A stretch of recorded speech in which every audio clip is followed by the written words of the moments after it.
Talkin' I've Classics TV has a new look. Now each day of the week has something new in store for you.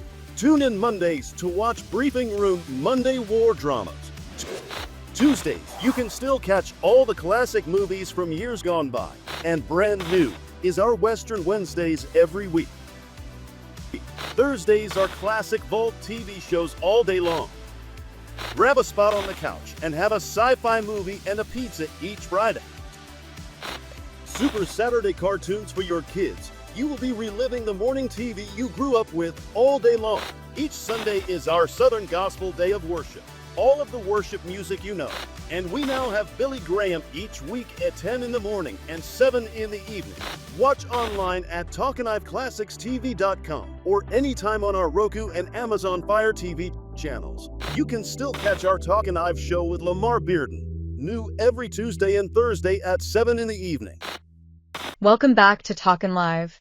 Today we continue with our interview series with Jose Stelle. Join us for part 2 of our latest conversation, Uncontrollable Democracy. Be sure to go back and watch anything you missed from part 1 of our interview. And now, let's join the conversation.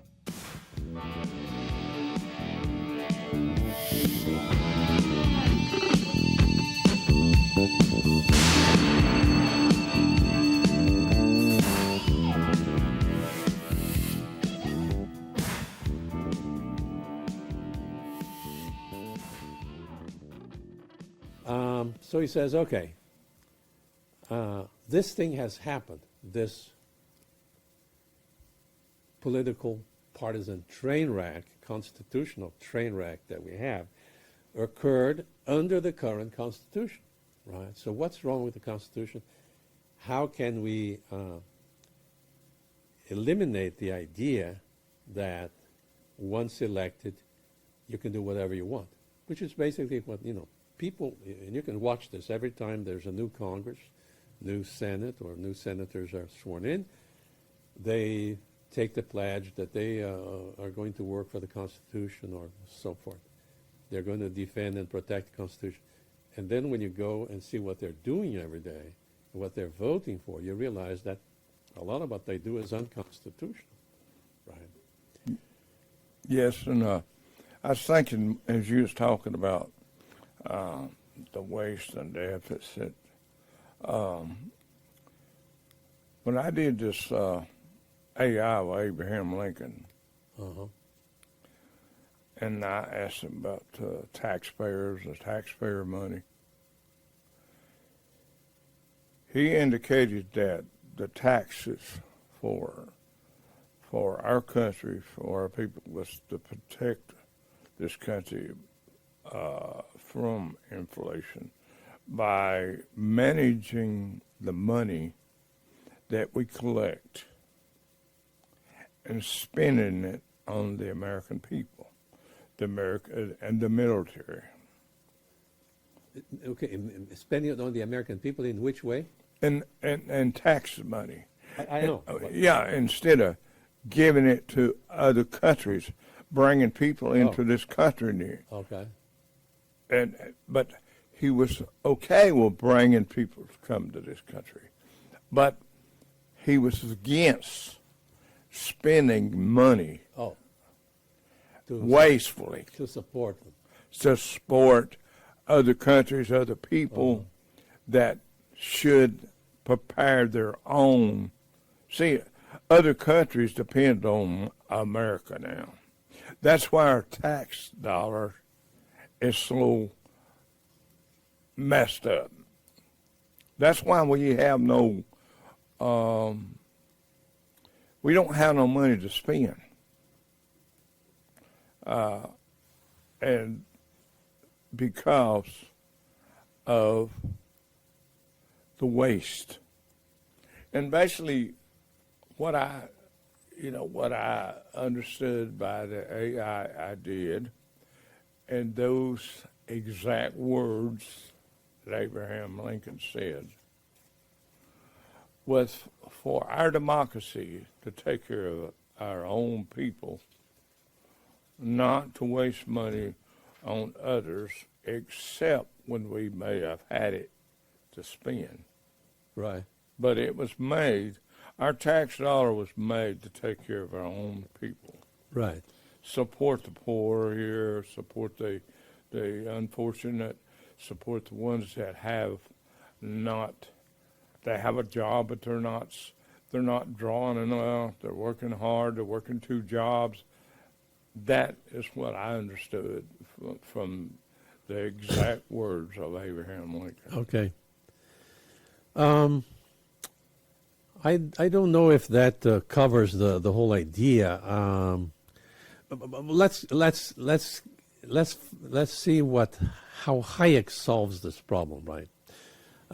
Because basically, right now, and you can see this, for example, in the Biden administration, in which he is clearly trying to use public money and all sorts of gifts in order to buy his reelection, or to use public money for partisan purposes rather than, let's say, for the general welfare, right? And besides, general welfare means that people are working, doing a good thing, and they're not in trouble or something. General welfare does not mean a check at the end of the month because you don't work or something like that. So the very idea of welfare has been changed. Okay, so Hayek says, okay, how, we have this train wreck right now, and he says what's happening is that unless we fix it, we will soon enough, and he says, and probably not too far down the road, we're going to be we're going to have either a civil war. I've been predicting a civil war in America since 1981. Nobody believes me, but I think the second civil war is coming. Lysander Spooner, way back in the 1870s, in his essay, A Constitution of No Authority, which is his critique of the whole American idea of electing people and so forth, to give them powers that they should not have. He says that this was a sort of that the American system has always been a sort of a civil war on the back burner. There's always been this idea of 2 parties, one accusing the other, and having a kind of a civil war on the back burner that eventually, as Plato himself said in his critique of democracy or democratic government, eventually leads to some kind of rupture in the system, and then you have, as Hayek said, either a totalitarian theory, a socialist tyranny coming out of the democratic process, right? Which I think is where we're headed right now. The Democratic Party for sure has already abandoned the idea of constitutionalism. They're trying to put an end to the idea of separation of states, and they would do that by eliminating the electoral college, of course. So they're basically chopping up the Constitution, and I don't see that the Republicans are really fighting very hard to stop this, right? But let's say that they are. Let's talk about some things. These things are already happening in the I have some quotes here from that time, around 1870. Who was it? Gideon Tucker, is that... who said that...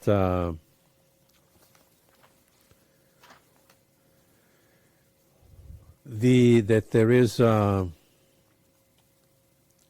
there's sort of a... And so did Mark Twain around saying the same thing, is that that there's no typical... unique American criminal class except the political class in Congress, right? We can extend this to the different levels also, from the city all the way.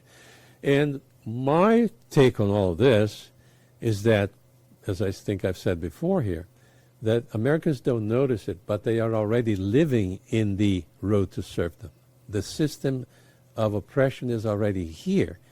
But this idea that we're going to elect a new government, we're going to get rid of our difficulties by voting, they are deluding themselves. They're not watching what's actually happening.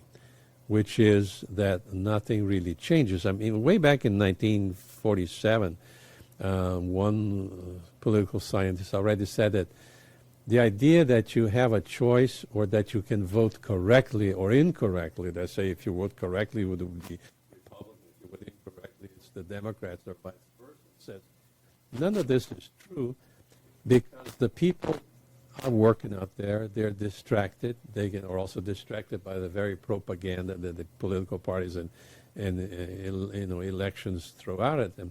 They don't understand economics. They don't understand political science. They support some guy who basically has a good talks well, right? Promises all sorts of things. When you really look at what happens in a lot of political promises during the election, the politicians are basically promising to commit crime against those who do not vote for them, right? This is our money. It's the money that we pay with great difficulty. But then when they collect it in Washington or in Tallahassee or in Chattanooga or wherever, the politicians think that they can do whatever they want, that it is their money. It's not their money. It's our money. And they should use it in the most responsible way and not as a way of buying favors or anything of that sort.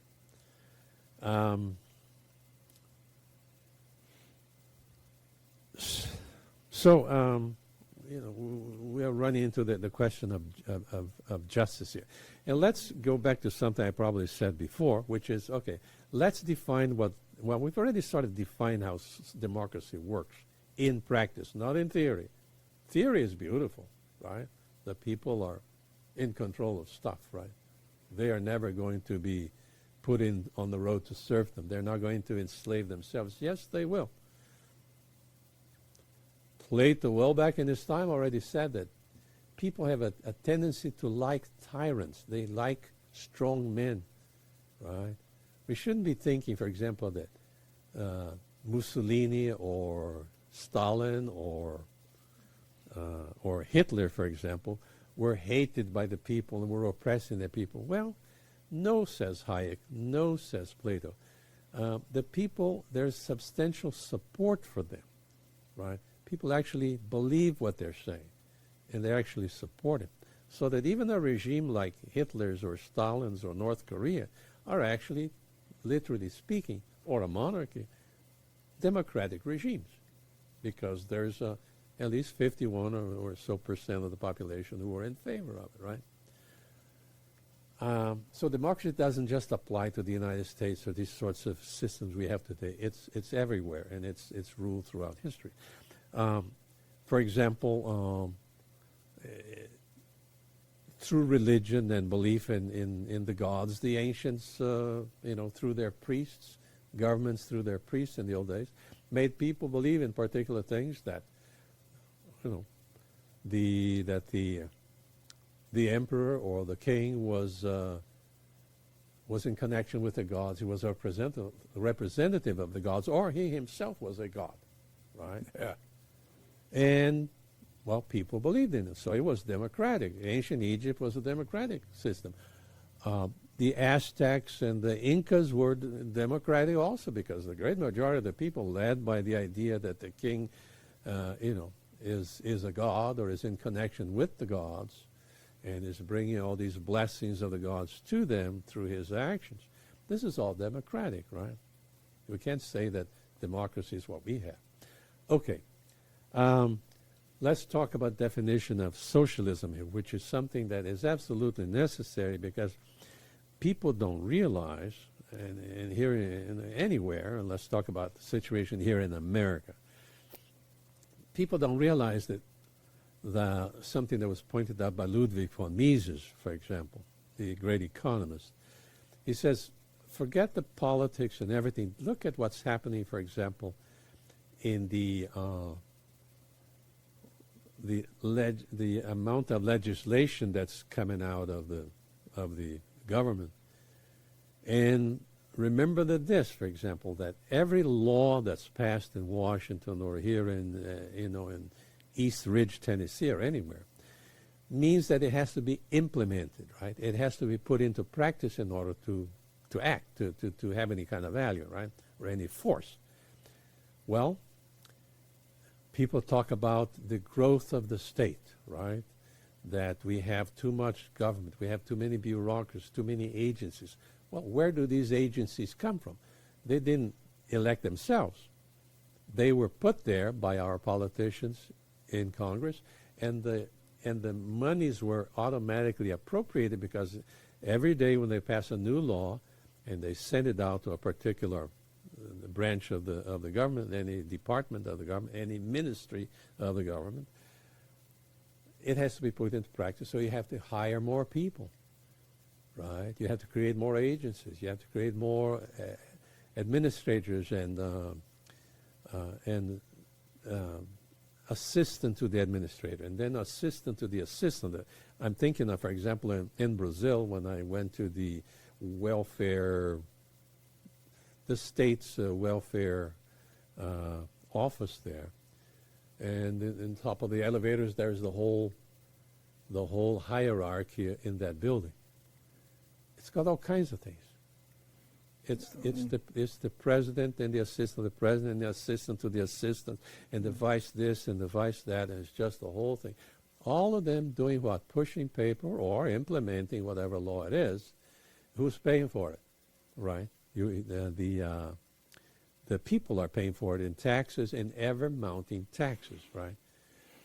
England today, is collecting about 53% of what you make, right? If you live in England, more than 6 months of your work and your hard-earned money, getting up at 5 in the morning to go fix somebody's kitchen or somebody's AC, or to build a house anywhere.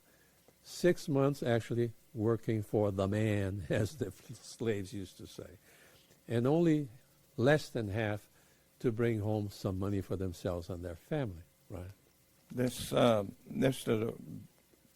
They're trying to get it to that point now here in America. Oh, yeah.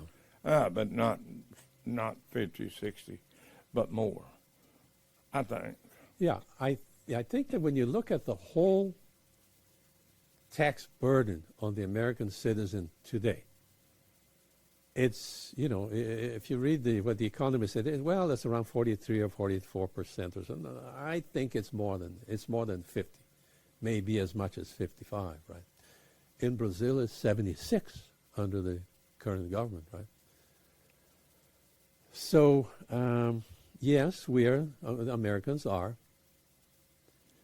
already living in a socialist state, even though it has not been declared socialist, because socialism, as the theoreticians of Germany who created the structure of the Soviet state, that's what they said, that in practice, socialism means the bureaucratic way of running the country, to the point where the bureaucrats and the government takes everything from you and they run it totally, right? So this is what von Mises said. Don't look at what the politicians will say. Watch your paycheck. Watch how many laws are being passed. How much the bureaucracy keeps growing as a result of implementing more and more laws, right? And regulations, right? It takes people, it takes paper pushers to do all of that, and to punish people, and to implement that so-called law, right? So yes, America is already on the road to serfdom. It's already living in it.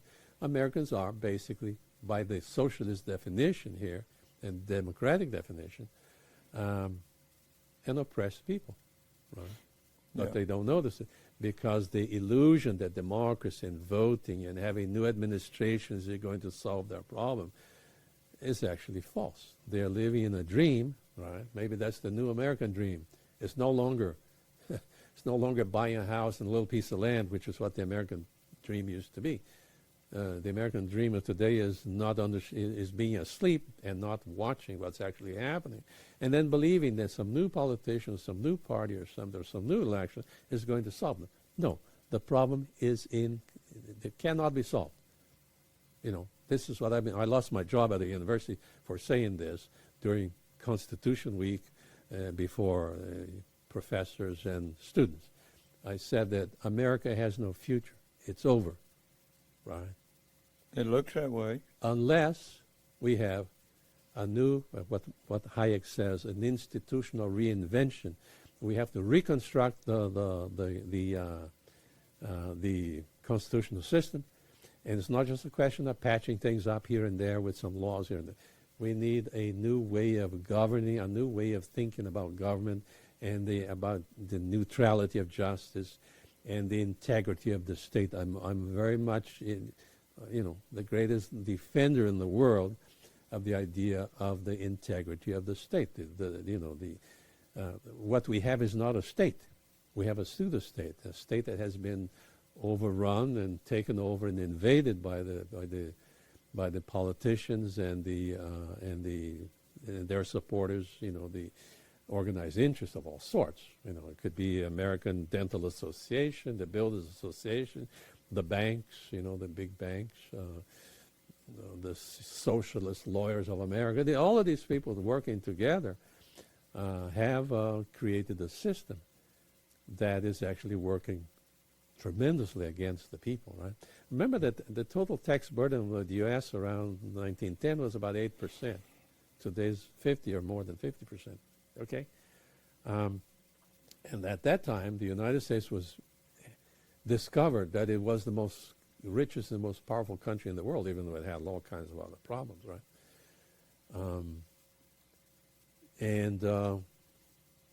Today, of course, it's grown. You can actually be very powerful and be the world's greatest power in the world and have a new civilization if you just reduce your tax burden on the taxpayer to, let's say, 10% or 8%, right? Yeah. Instead of 50%. That alone, let's remember something and this is something that was discovered by economists in the 70s and early 80s, that governments are very poor managers of money, right? Number two, every dollar spent by Washington, let's say spent by private enterprise or by the citizen making purchases, is 30 to 40% more effective economically in terms of economic growth and power than if you let the governments use the money, right? Yeah. So taxation, in other words, all governments want money. Up to a point, yes, if we think of the country as a condominium, let's say, right? Then yes, we're going to have condominium fees of some sort in order to pay the gardener and the guy who cleans the pool and the guys who come once a year maybe to change the roofs of the buildings or paint the buildings. Okay, those are necessary things.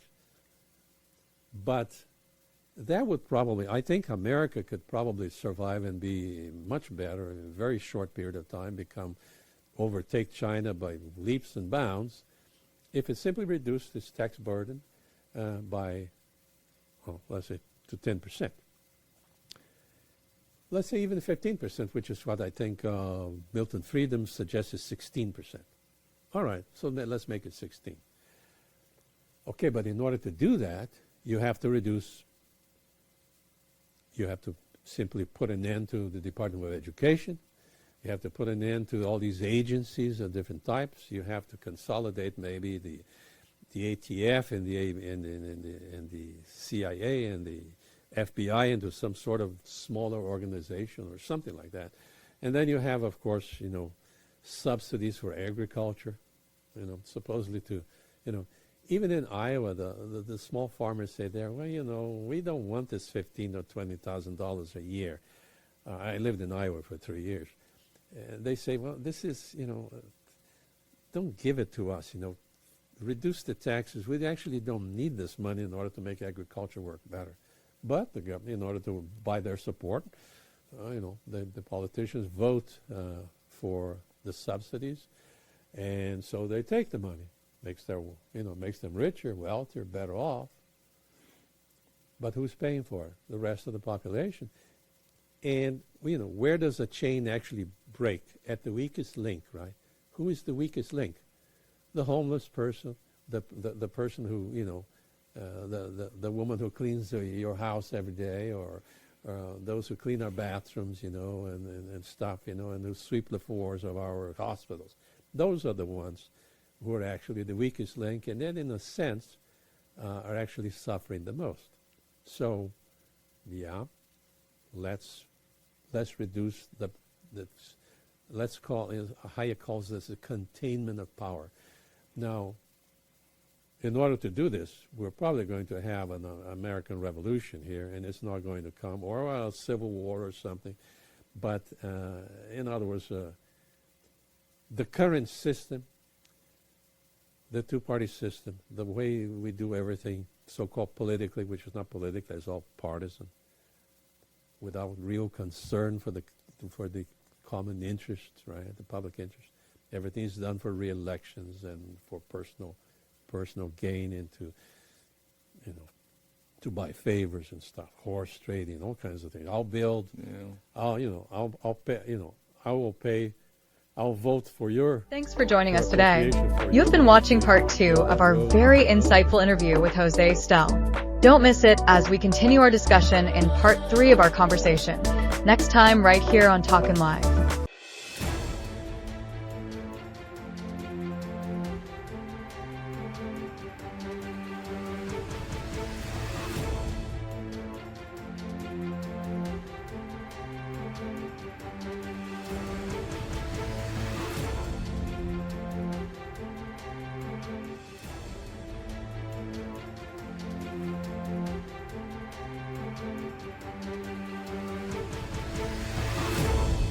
The views and opinions expressed on all Talkin' Live presentations are those of the host and their guests, and not necessarily those of the staff or management of the Talkin' Live TV broadcast studio, or by this channel or its management.